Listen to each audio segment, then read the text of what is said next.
students, this is Dipali Pandey. I welcome you all on my channel अभ्यास institute. हम लोग पढ़ने वाले हैं chapter light, reflection and refraction, जो कि क्लास 10th का एक बहुत ही शानदार चैप्टर है. अगर आप इसके बहुत सारे पॉइंट्स को बहुत माइन्यूटली पढ़े तो आई होप मेरे स्टूडेंट्स मुझे कोऑपरेट करेंगे इस चैप्टर की स्टडी में and they will go through all the points. अगर हम बात करें लाइट की, तो इस ब्यूटीफुल वर्ल्ड को एक्सप्लोर करने के लिए लाइट इज़ मोस्ट इम्पॉर्टेंट. हमारे चारों तरफ बहुत सारे फिनोमिना एक साथ हो रहे होते हैं. हमारा वर्ल्ड ब्यूटीफुल है क्योंकि डिफरेंट कलर्स हर जगह फैले हुए हैं. अगर हम स्काई को देखें तो हम डिफरेंट टाइम्स में डिफरेंट कलर्स को फील कर सकते हैं. जब सनराइज होता है, सनसेट होता है, सन हमारे हेड के ऊपर होता है, तब हमारा स्काई भी कलर वेरिएशन दिखाता है. अगर हम बात करें वाटर की, तो वो भी अलग कलर शो करता है. अगर हम बात करें अपने चारों तरफ प्रेजेंट नेचुरल ब्यूटी की, तो वो भी हमें डिफरेंट टाइप्स के शेड एक्सप्लोर करिए. भाई इतनी सारी ब्यूटी हमारे चारों तरफ है और वो सारी की सारी ब्यूटी हमें दिखाई देती है लाइट की प्रेजेंस में. Even light is most important part two carry information from one point two another nowadays. तो हाउ इट इज पॉसिबल कि लाइट इतने सारे काम कर ले रही है और हम इतनी सारी टेक्निक्स डेवलप कर रहे हैं लाइट में. तो चलो स्टार्टिंग से शुरू करते हैं. लाइट होता क्या है पहले हम उसके बारे में पढ़ते हैं. तो एक डेफिनेशन लिखेंगे लाइट की. लाइट के बारे में हम लिखेंगे it is a form of energy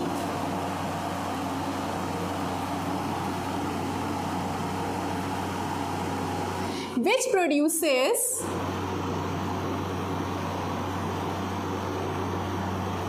sensation of sight. ये आपको ये छोटी सी लाइन याद करनी है क्लास 10th वाले बच्चों, और फिर आप डिफाइन कर पाओगे लाइट को. लाइट क्या है? लाइट एनर्जी की वो फॉर्म है जो कि हमें इन चीज़ों को देखने में हेल्प कर रही है. अगर लाइट नहीं तो ब्यूटी नहीं, ठीक है. बट बहुत सारे डिबेट होते रहे हैं लाइट के बारे में. लोग आकर के अपनी राय देते रहते हैं. लाइट ऐसी है, लाइट ऐसी है, लाइट एक पार्टिकल है, लाइट वेव है. तो उसके ऊपर बहुत सारे फिनोमिना भी दिए हुए हैं लोगों ने.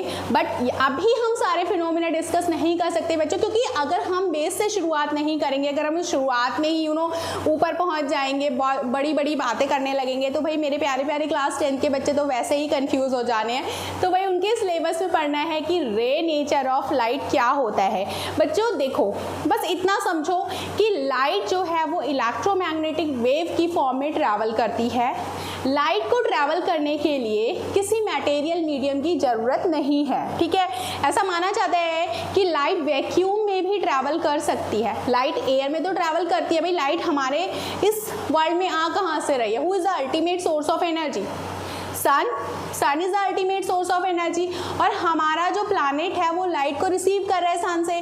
तो सन जो है वो इतना दूर है कि भाई वहाँ से जब लाइट आती है तो सारी जगह पर तो एयर प्रेजेंट नहीं है, ठीक है. उसके बारे में भी लोगों ने बहुत सारी थ्योरी दी, ईथर थ्योरी दी, ठीक है. तो भाई वो थ्योरी हम लोग अभी डिस्कस नहीं करेंगे. बस इतना जान लो कि लाइट इज क्या है? इलेक्ट्रोमैग्नेटिक वेव है जो कि ट्रैवल करने के लिए किसी भी मटेरियल मीडियम की आवश्यक नहीं मानती है. लाइट वैक्यूम में भी ट्रैवल कर सकती है, लाइट एयर में भी ट्रैवल कर सकती है, लाइट वाटर में भी ट्रैवल कर सकती है, लाइट ऑयल में भी ट्रैवल कर सकती है. बट यस, लाइट की जो स्पीड होती है बच्चों, वो डिफरेंट मीडियम्स में डिफरेंट होती है. समझ रहे हो ना? मतलब जैसा मीडियम वैसा स्पीड. जितना ज़्यादा डेंस मीडियम उतनी ही लेस स्पीड, जितना रेयर मीडियम उतनी ज़्यादा स्पीड, जितनी ज़्यादा ऑब्स्टेकल होगी उतना ही लाइट की स्पीड हो जाएगी कम, ठीक है. बट हाँ बच्चों, आप याद रखो कि भाई लाइट अगर एयर में ट्रैवल कर रही है या फिर वैक्यूम में ट्रैवल कर रही है, तब स्पीड ऑफ लाइट क्या होगी? तब स्पीड ऑफ लाइट होगी 3 × 10⁸ मीटर पर सेकेंड। ये आपको याद रखना है, वैक्यूम और एयर उसमें स्पीड ऑफ लाइट नियरली क्या होती है, सेम होती है। और ये क्वेश्चंस आपसे पूछे भी जा सकते हैं, ठीक है। बट हाँ, अगर लाइट जो है ऑयल में या वाटर में ट्रैवल करेगी ना बच्चों, तो ऑब्वियसली इससे थोड़ी कम ही हो जाएगी उसकी स्पीड। तो उसके बारे में हम लोग जानेंगे जब हम अगला हाफ चैप्टर पढ़ेंगे ना, इस वाले चैप्टर का हाफ पोर्शन जो है रिफ्रैक्शन ऑफ लाइट, उसमें आपको कुछ कुछ स्पीड के बारे में कैलकुलेट करना भी सिखाया जाएगा, ठीक है। अब बात करते हैं कि भाई लाइट जो है वही, हम यहाँ पर रे नेचर की बात कर रहे हैं, तो लाइट जो है वो सीधा चलती है, मतलब लाइट जब चलती है किसी एक ही मीडियम में तो वो स्ट्रेट लाइन में चलती है। ऐसा नहीं कि कभी उधर जा रही है, कभी इधर जा रही है, कभी इधर जा रही है, कभी इधर, जब तक उसके पाथ में कोई भी ऑब्स्टेकल नहीं आती है तब तक लाइट जो है वो अपना पाथ चेंज नहीं करती है। अदरवाइज लाइट क्या होती है बच्चों, एक स्ट्रेट लाइन में चलती है। और अगर एक स्ट्रेट लाइन में चल रही है तो हम किसी एक पॉइंट से अगर दूसरे पॉइंट को मिला दें तो उसको हम क्या बोलेंगे, एक रे ऑफ लाइट। जैसे मैं आपको बना करके दिखाती हूँ, जैसे माना एक ये पॉइंट है और एक ये पॉइंट है, अगर हम इसको स्केल की हेल्प से इसको मिला दें बिल्कुल सीधे सीधे, तो ये कहलाएगी क्या, रे ऑफ लाइट। ये इसका टेल हो गया और ये इसका हेड हो गया। मतलब ये शो कर रहा है कि लाइट की डायरेक्शन है यहाँ से इस तरफ। और कोई भी एक रे ऑफ लाइट तो चलेगी नहीं है एक बार में, बहुत सारी रे ऑफ लाइट चलेंगी एक बार में। तो भाई जब बहुत सारी रे ऑफ लाइट चलती है एक बार में, ऐसे बिल्कुल सीधे चलनी है आपको ना, बिल्कुल बच्चों, आपको ज्योमेट्री का यूज़ करना है लाइट में। लाइट चैप्टर पूरा मैथमेटिकल चैप्टर है, पूरा हमको ज्योमेट्री बॉक्स अपने साथ लेकर के बैठना है जब भी हम लाइट की स्टडी कर रहे हैं।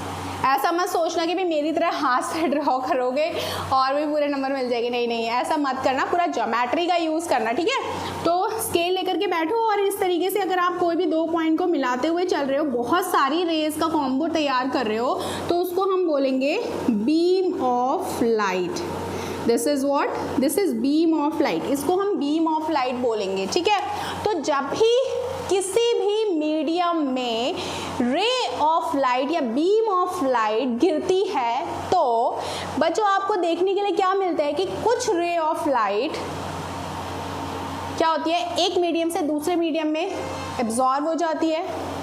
जो सरफेस होता है वो कुछ पोर्शन ऑफ लाइट को एब्जॉर्ब कर लेता है, कुछ पोर्शन ऑफ लाइट को क्या करता है, रिफ्लेक्ट कर देता है, और कुछ पोर्शन ऑफ लाइट क्या होता है, वो एक मीडियम से दूसरे मीडियम में क्या हो जाता है, ट्रांसमिट हो जाता है, ट्रांसफ़र हो जाता है, ठीक है।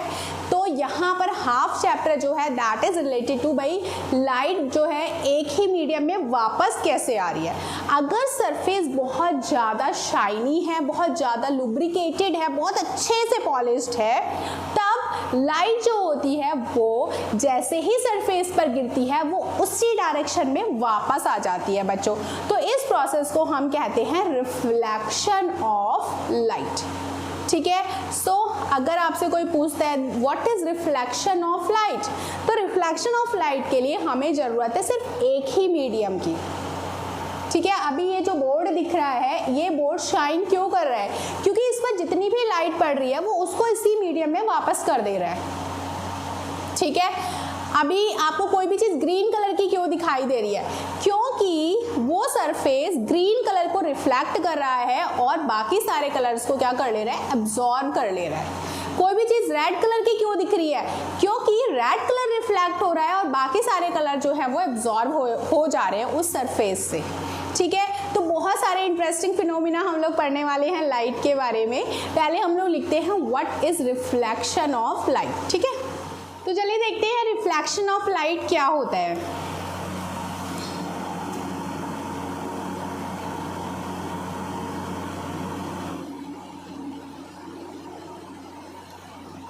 The phenomena due to which a beam of light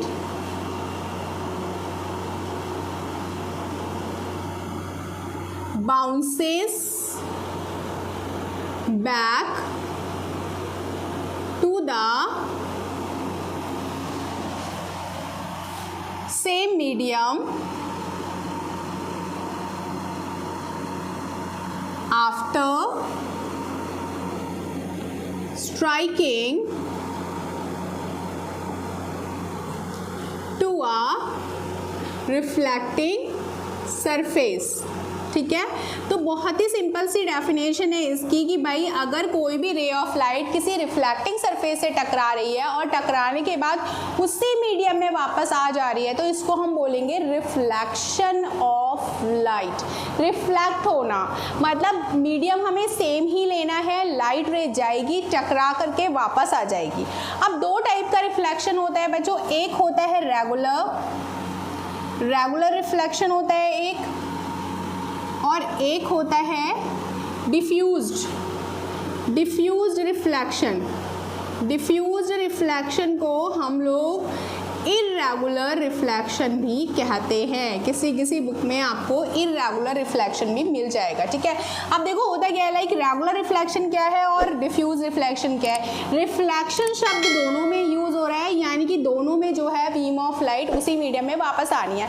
but regular का मतलब ये है कि लाइक अगर कोई भी सरफेस है और वो सरफेस कैसा है, बिल्कुल अच्छे से पॉलिश्ड है, वेल पॉलिश्ड है, स्मूथ है, फ्लैट है, तो अगर हम उस सरफेस पर जितनी भी बीम ऑफ लाइट को फॉल करेंगे, मतलब अगर हम किसी भी बीम ऑफ लाइट को फॉल कर रहे हैं तो देखो ये पैरेलल बीम ऑफ लाइट है, ये सारी की सारी जितनी भी रेज हैं इस बीम ऑफ लाइट में अगर ये टकरा करके सेम मीडियम में वापस आती हैं और सेम फॉर्म में वापस आती है, मतलब जिस तरीके से गई थी उसी तरीके से वापस आ रही है, देखो सारी की सारी, तो इस टाइप का रिफ्लेक्शन कहलाएगा रेगुलर रिफ्लेक्शन।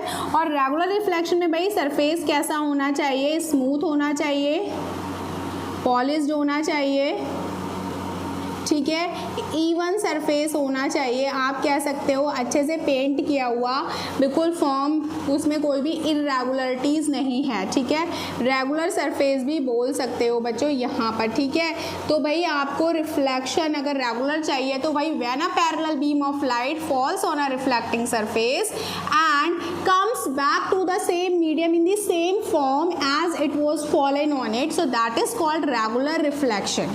अगर हम बात करें डिफ्यूज रिफ्लेक्शन की तो भाई यहाँ पर हम सरफेस कुछ इस तरीके का बना देंगे, देखो ये कुछ इस तरीके का सरफेस बना दिया और अनइवन सरफेस दिख रहा होगा आप लोगों को, ये अनइवन सरफेस है। ठीक है, अब आपने इस पर किसी बीम ऑफ लाइट को डाला, जब आप बीम ऑफ लाइट बनाओगे बच्चों उसके बीच की सारी जितना भी गैप है ना उसको अच्छे से सेम बनाना इस तरीके से। ठीक है, ये हमारी हो गई बीम ऑफ लाइट जो कि पैरेलल बीम ऑफ लाइट है। बट जब इसका रिफ्लेक्शन होगा, लाइक जब ये बीम ऑफ लाइट उसी मीडियम में वापस जाएगी तो फिर ये कुछ इस तरीके से वापस जाएगी। भाई कोई इस डायरेक्शन में चली गई, कोई इस डायरेक्शन में चली गई, कोई इस डायरेक्शन में चली गई, कोई इधर चली गई, कोई इधर चली गई। तो इस तरीके से क्या हो रहा है, लाइक रिफ्लेक्शन ऑफ लाइट तो हो रहा है बट जो रिफ्लेक्टेड रेज हैं वो डिफरेंट मीडियम्स में, वो सेम मीडियम में मतलब डेविएट हो जा रही है, they are not now parallel. As जब उनको गिराया गया था तो वो लाइट की जो रेस थी वो सारी की सारी पैरेलल थी, but after reflection now they are not parallel to each other, so that is why this is called diffuse reflection और इर्रेगुलर रिफ्लेक्शन। तो यहाँ पर जो सरफेस होगा वो कैसा है, इर्रेगुलर है, नॉन पॉलिश्ड है और अनइवन है। ठीक है, इवन आप कह सकते हो पेंटेड भी नहीं है, रफ सरफेस है, रफ भी बोल सकते हो यहाँ पर। ठीक है, तो बच्चों ये चीज़ क्लियर हुआ कि भाई रिफ्लेक्शन ऑफ लाइट क्या होता है। फिर से मैं आपको बताती हूँ, रिफ्लेक्शन ऑफ लाइट एक ऐसी प्रोसेस है जिसमें एक बीम ऑफ लाइट अगर किसी भी सरफेस पर गिरती है तो वो उसी मीडियम में वापस आ जाती है। The bouncing back of the light, the bouncing back of the beam of light into the same medium is called reflection of light. ये दो टाइप का होता है, रेगुलर और इर्रेगुलर।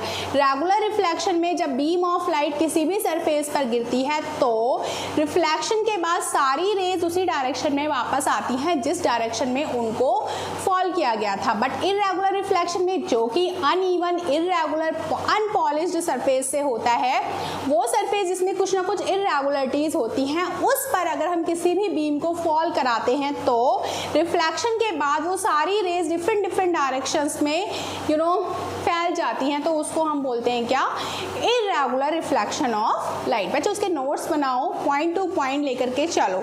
थोड़ा सा रिफ्लेक्शन ऑफ लाइट को डीप में पढ़ते हैं, उसके कंपोनेंट्स क्या क्या है रिफ्लेक्शन ऑफ लाइट के। ठीक है,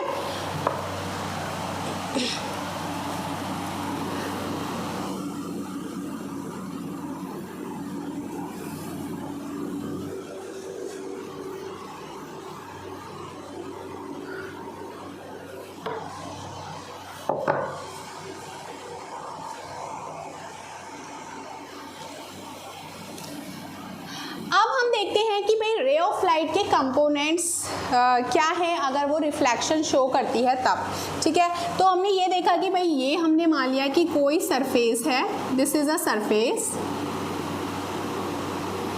इस सरफेस में ये क्या है, इसको हम बोलेंगे रिफ्लेक्टेड सरफेस है ये। अगर इस रिफ्लेक्टेड सरफेस से मैंने किसी रे ऑफ लाइट को फॉल करवाया, मैं सिर्फ एक रे ऑफ लाइट लेकर के चलूँगी बच्चों, अभी मैं बीम ऑफ लाइट लेकर के नहीं चलूँगी, ठीक है। अगर मैं रिफ्लेक्शन ऑफ लाइट आपको समझा रही हूँ तो सिर्फ एक रे लेकर के आपको भी दिखाना है। अब अगर कोई भी रे ऑफ लाइट ये फॉल होती है किसी रिफ्लेक्टिंग सरफेस पर, जो कि एक प्लेन है, जो कि एक 2D प्लेन है। अच्छा, अगर जब ये गिरती है तो भाई इस रे को हम बोलते हैं इंसिडेंट रे, इंसिडेंट रे। सो इंसिडेंट रे की परिभाषा क्या है, क्या डेफिनेशन है इंसिडेंट रे की? The ray of light which falls on reflecting surface is called incident ray. The ray of light which falls on reflecting surface is called incident ray, ठीक है। अच्छा, अब जब रे इस पॉइंट पे गिर रही है, मान लिया ये कोई पॉइंट है O, इस पॉइंट पे हमारी ये जो रे है, ये रे ऑफ लाइट को हमने बोल दिया AO। अब जब ये इस पॉइंट पे गिरी तो हमने इस पॉइंट पर एक ड्रॉ कर दिया, क्या आपको एक ड्रॉ करना है, क्या नॉर्मल, ठीक है। नॉर्मल का मतलब ये है कि भाई इस सरफेस के परपेंडिकुलर ये कहलाएगा नॉर्मल। तो the ray of light which is perpendicular to reflecting surface is called normal, ठीक है। The ray of light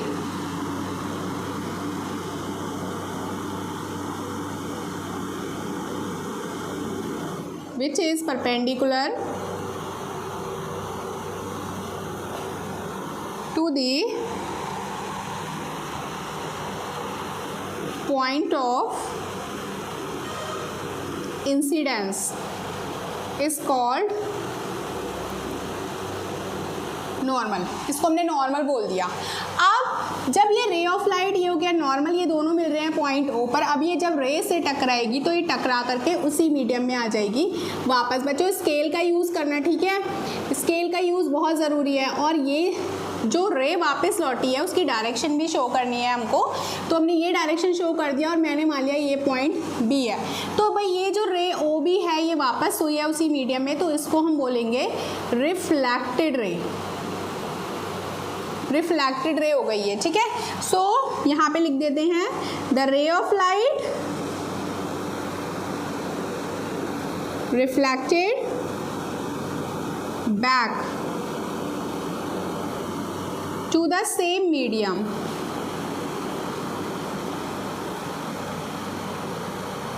is called reflected ray, ठीक है। यहाँ पर नाम भी लिख देना बच्चों, जैसे आप ज्योमेट्री में लिखते हो, लाइक AO यहाँ पर इंसिडेंट रे है, ठीक है। यहाँ पर मैं नॉर्मल का नाम रखना चाह रही हूँ, भाई नॉर्मल का नाम मैं रख देती हूँ बच्चों, ये N है और ये मान लिया मैंने N डैश है, तो भाई NO N डैश यहाँ पर नॉर्मल हो गया, NN डैश लिख देते हैं। और रिफ्लेक्टेड रे जो है बच्चों वो क्या है, वो है OB, तो OB यहाँ पर रिफ्लेक्टेड रे हो गई। अब देखो बच्चों यहाँ पर जो एंगल बन रहा है ना इंसिडेंट रे और नॉर्मल के बीच में, तो मान लिया वो एंगल है I, ठीक है। तो इस एंगल को हम बोलेंगे angle of incidence. The angle formed between incident ray and normal, incident ray और नॉर्मल के बीच में is called angle of incidence, ठीक है। तो जो एंगल बन रहा है इंसिडेंट रे और नॉर्मल के बीच में उसको हमने बोल दिया एंगल ऑफ इंसिडेंस और उसको हम लिख देते हैं एंगल I, ठीक है। नाउ ये वाला एंगल आपको याद रखना है बच्चों, ये 90 है और ये भी 90 है, ठीक है। The angle which is made between normal and reflected ray, उसको हम बोलेंगे एंगल आर, और angle of reflection. So the angle which is formed between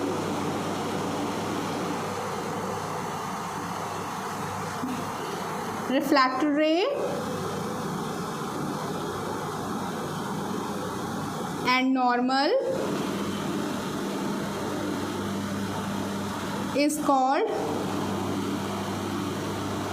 angle of reflection. So angle of reflection को बच्चों हम क्या लिखेंगे, एंगल आर, ठीक है। ये सारे नोट्स आप लोग उतार लो, मैं इसीलिए लिख रही हूँ ताकि मेरे स्टूडेंट्स इन नोट्स को कॉपी कर पाएँ, ठीक है। तो भाई बच्चों यहाँ पर मैंने आपको बता दिया रिफ्लेक्शन ऑफ लाइट के क्या क्या कंपोनेंट्स हैं। तो रिफ्लेक्शन ऑफ लाइट में हम एक रे की बात करें, जब कोई भी एक रे ऑफ लाइट किसी भी जो है सरफेस पर, जो कि रिफ्लेक्टिंग सरफेस है, उस पर फॉल करती है तो उसको हम बोलते हैं इंसिडेंट रे, और जब वो उसी मीडियम में वापस चले जाती है तो उसको बोलते हैं रिफ्लेक्टेड रे। जिस पॉइंट पर वो रे ऑफ लाइट गिरी है, अगर उस पॉइंट पर एक परपेंडिकुलर ड्रॉ कर दिया जाए तो उसको हम बोलते हैं नॉर्मल, ठीक है। यहाँ पर आपको मैंने डेफिनेशंस भी बता दी हैं, कंपोनेंट्स भी बता दिए किस तरीके से आपको लिखना है, और जो रे फॉल कर रही है उसके बीच में और नॉर्मल के बीच में जो बनने वाला एंगल है that is angle of incidence. The reflected ray और नॉर्मल के बीच जो एंगल बन रहा है उसको हम बोलेंगे एंगल ऑफ रिफ्लेक्शन, ठीक है बच्चों। नाउ यहाँ पर बच्चों आपको सीखना है थोड़ा सा कुछ और, जो कि कहलाता है लॉज ऑफ रिफ्लेक्शन, क्योंकि मैंने डायग्राम यहाँ पर बना दिया है और सारी चीज़ें मैंने अच्छे से लिख दी हैं, तो फिर मैं इस डायग्राम को भी मिटाती नहीं हूँ और इसी के थ्रू मैं आपको लॉज ऑफ रिफ्लेक्शन भी समझा देती हूँ। अब आप एक प्लेन के बारे में सोचो, जैसे माना ये कोई प्लेन है, इस प्लेन पर एक रे ऑफ लाइट फॉल हुई, ठीक है, और दूसरी रे ऑफ लाइट एमर्जी, मतलब एक प्लेन है और उससे रिलेटेड हमारा पहला लॉ है। पहला लॉ हमारा ये कहता है कि भाई इंसिडेंट रे, रिफ्लेक्टेड रे और नॉर्मल, ठीक है, ये सारे के सारे तीनों कंपोनेंट्स हैं, ये लाई करते हैं सेम प्लेन में। आप इस प्लेन को ऐसे भी बना सकते हो, इट इज़ नॉट नेसेसरी कि आप इसको ऐसे बनाओ, आप ऐसे भी बना सकते हो इस डायग्राम को। आप ऐसे भी इंसिडेंट रे दिखा सकते हो, रिफ्लेक्टेड रे दिखा सकते हो और नॉर्मल दिखा सकते हो, ठीक है। इट इज़ नॉट नेसेसरी कि आप रेक्टाफिकेशन ही करो, चीज़ों को याद करो, जैसा मैंने बताया है वैसा ही करो, नहीं, आप प्लेन को किसी भी डायरेक्शन में बना सकते हो बच्चों। बट हाँ, आपको पहला लॉ ये बोलना है कि भाई incident ray, reflected ray and normal lie on the same plane. ये बोर्ड है, इस बोर्ड पर रे जो गिर रही है तो इसी के परपेंडिकुलर हो जाएगा हमारा नॉर्मल, और फिर रे जो वापस हो रही है वो उसी डायरेक्शन में वापस आ रही है, वो कहलाएगी रिफ्लेक्टेड रे। तो पहला लॉ हम लोग ये लिख देंगे भी जो है वो ये है, incident ray, reflected ray and normal lie on the same plane, ठीक है बच्चों। पहला लॉ क्लियर हुआ, पहला लॉ क्लियर हो गया। मैं तो ऐसे पूछे जैसे आप लोग मुझे जवाब ही देने वाले हो कि हाँ हाँ मैम क्लियर हो गया, मुझे ऐसा लगता है अपनी क्लास में पढ़ा रही हूँ। चलो क्लास ही मान लेते हैं भाई, आप सब मेरे क्लास के स्टूडेंट्स ही तो हो, अगर मुझे इस वीडियो में देख रहे हो तो भाई why should I not treat you like my students. तो पहला लॉ जो है कि सबसे सिंपल है, incident ray, reflected ray and normal lie on the same plane. बच्चों बहुत सा ईजी सा लॉ है, अपनी क्लास 8 में भी पढ़ा है। नंबर 2 जो लॉ है बच्चों that is related to angle of incidence and angle of reflection, जो कि ये कहता है कि भाई angle of incidence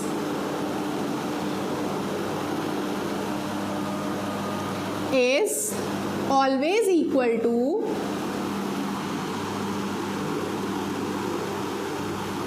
angle of reflection, ठीक है। एंगल ऑफ इंसिडेंस जो होता है वो एंगल ऑफ रिफ्लेक्शन के क्या होता है, बराबर होता है, यानी कि angle I is always equal to angle R, ये आप यहाँ पर लिख सकते हो, ठीक है। I hope these points are clear बच्चों। एक दो न्यूमेरिकल्स कर लें इसके ऊपर, चलो कर लेते हैं। मैं एक क्वेश्चन लिख रही हूँ, देखो, if a ray of light falls on a reflecting surface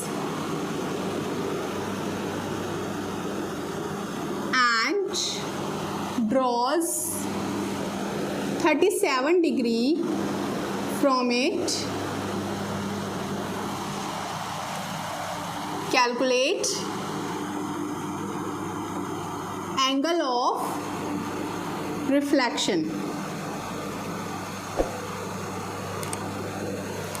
ठीक है, तो बहुत सिंपल सा क्वेश्चन है। ज्योमेट्री में आपको कोई भी क्वेश्चन अटेंड करने के लिए डायग्राम्स बनाने की ज़रूरत होती है, और ये मेरा सजेशन है आप लोगों को कि भाई लाइट वाले चैप्टर में जितने भी क्वेश्चंस आ रहे हैं उनको सॉल्व करने से पहले उनका डायग्राम ज़रूर बनाओ, क्योंकि हमें कभी कभी रीडिंग में ऐसा लगता है कि यार मेरे को आता है ये सब, मैं सही ही कर रहा हूँ, बट जब हम डायग्राम ड्रॉ करते हैं तब हमें पता चलता है अच्छा यार ये भी गलती हो सकती थी। तो ठीक है, चलो मुझे ऐसा लगता है आप लोगों को भी अभी ऐसा ही लग रहा होगा। भाई एक रे ऑफ लाइट है वो फॉल करती है रिफ्लेक्टिंग सरफेस पर, तो भाई पहले हम रिफ्लेक्टिंग सरफेस बना लेते हैं। ये हमारा रिफ्लेक्टिंग सरफेस हो गया। एक रे ऑफ लाइट फॉल कर रही है ऐसा कहा गया है, और वो 37 डिग्री बना रही है फ्रॉम इट। मतलब क्या है, ये 37 डिग्री है, या फिर सीधा सीधा बात करें जैसा बच्चों के दिमाग में आता है कि भाई 37 डिग्री का मतलब है कि भाई एंगल ऑफ इंसिडेंस दे रखा है। क्या है भाई 37 डिग्री, ये है या ये है? 37 डिग्री का मतलब यहाँ पर ये है बच्चों, ठीक है। मतलब सीधे बोला है उन्होंने कि एक रे ऑफ लाइट फॉल कर रही है रिफ्लेक्टिंग सरफेस पर, तो ये तो रिफ्लेक्टिंग सरफेस हो गया, and draws 37 degree from it. It का मतलब क्या? Reflecting surface. तो रिफ्लेक्टिंग सरफेस से जो रे ऑफ लाइट है वो 37 डिग्री बना रही है। तो भाई लाइट जो है वो वापस हो रही थी, और पूछा है कि भाई कितना एंगल ऑफ रिफ्लेक्शन है, तो भाई एंगल ऑफ रिफ्लेक्शन तो यहाँ बनेगा। और हमारा सेकेंड लॉ जो है वो क्या कहता है? According to second law of reflection क्या कहता है? सेकेंड लॉ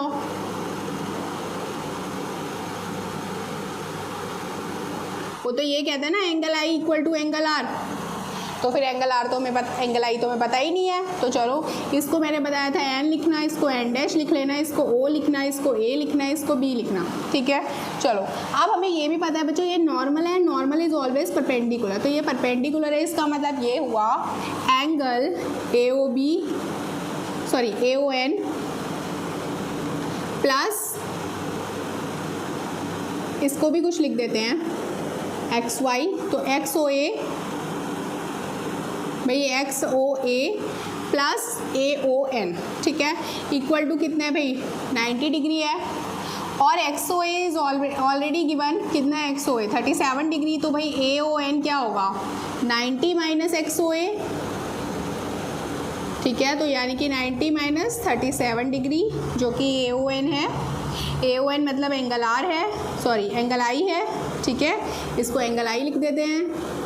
तो एंगल आई जो आ गया वो कितना आ गया? 10 में से 7 गया 3 हुआ, 8 में से 3 गया 5, तो ये 53 डिग्री जो एंगल आई हुआ।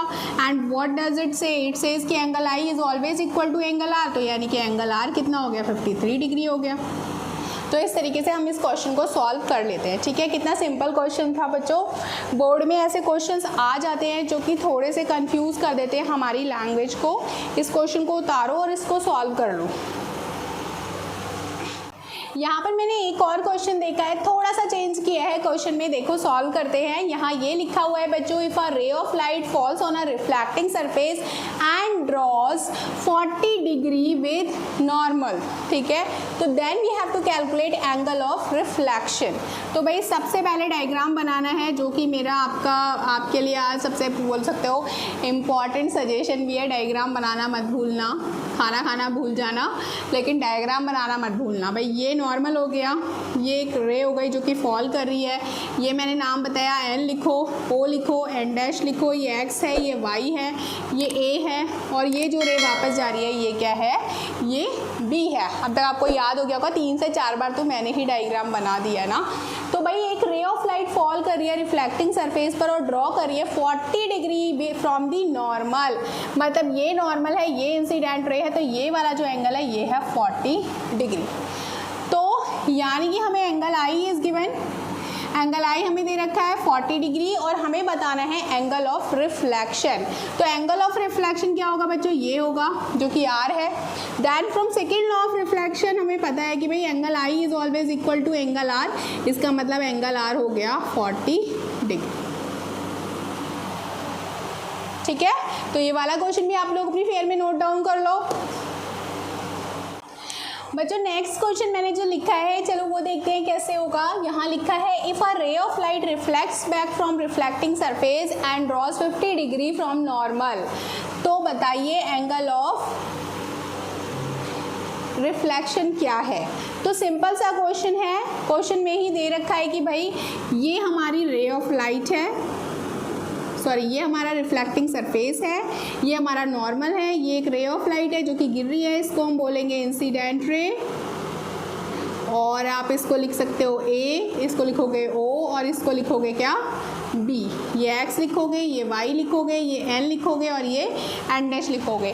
क्वेश्चन में ही आंसर छुपा हुआ है भाई, ये कहा जा रहा है कि भाई रिफ्लेक्ट हो रही है back from the reflecting surface, यानी कि ये वाली रे बैक हो रही है ना रिफ्लेक्टिंग सरफेस से, और ये 50 डिग्री ड्रॉ कर रही है फ्रॉम नॉर्मल, तो ये वाला एंगल हमारा हो गया 50 डिग्री। तो पूछा क्या है, पूछा है भाई बताइए एंगल ऑफ रिफ्लेक्शन क्या है, तो भाई एंगल ऑफ रिफ्लेक्शन तो ऑलरेडी दिया हुआ है ना तो यानी कि angle of reflection is already given, तो ये क्वेश्चन में ही दिया हुआ है। अगर वो आपसे पूछते एंगल ऑफ इंसिडेंस बताइए, तो एंगल ऑफ इंसिडेंस भी क्या हो जाता, 50 डिग्री हो जाता बच्चों। ठीक है, तो इस तरीके से हमारे बहुत सिंपल से क्वेश्चंस आते हैं सेम टॉपिक पर, रिफ्लेक्शन ऑफ लाइट पर। मैंने आपको ये क्वेश्चंस इसलिए कराए ताकि छोटी छोटी चीज़ें अगर हमारी क्लियर हो रही हैं, हमारे बेसिक्स क्लियर हो रहे हैं, तब हम धीरे धीरे थोड़े कॉम्प्लिकेटेड क्वेश्चंस की तरफ बढ़ेंगे। मेरा ये एम नहीं है कि मैं एक ही बार में आपको सारी चीज़ें बता दूं, नहीं बच्चों ऐसा नहीं करना है, हमको धीरे धीरे करके पढ़ना है, रिवीजन ज़रूर करना है चीज़ों का। मैंने आपको भी जितना भी पढ़ाया, it is the basic knowledge of the chapter. अभी आपको सिर्फ ट्रेलर मिला है, पिक्चर तो अभी बाकी है। ठीक है, तो भाई ये तो सिर्फ ट्रेलर है, पिक्चर तो बाकी है मेरे दोस्त। तो बने रहो मेरे चैनल पर, पढ़ते रहो अभ्यास इंस्टीट्यूट से, लाइक करो, सब्सक्राइब करो, शेयर करो मेरे चैनल को। और मेरे प्यारे प्यारे बच्चों, आपको ये भी बताना है कि भाई आपको बेल आइकन ज़रूर प्रेस करना है, ताकि मैं जितनी भी वीडियोज़ अपलोड करी हूँ आपके सब्जेक्ट से रिलेटेड, वो आपको फटाफट से नोटिफाई हो जाए। तो मिलते हैं अगली वीडियो में, तब तक टेक केयर, बाय बाय।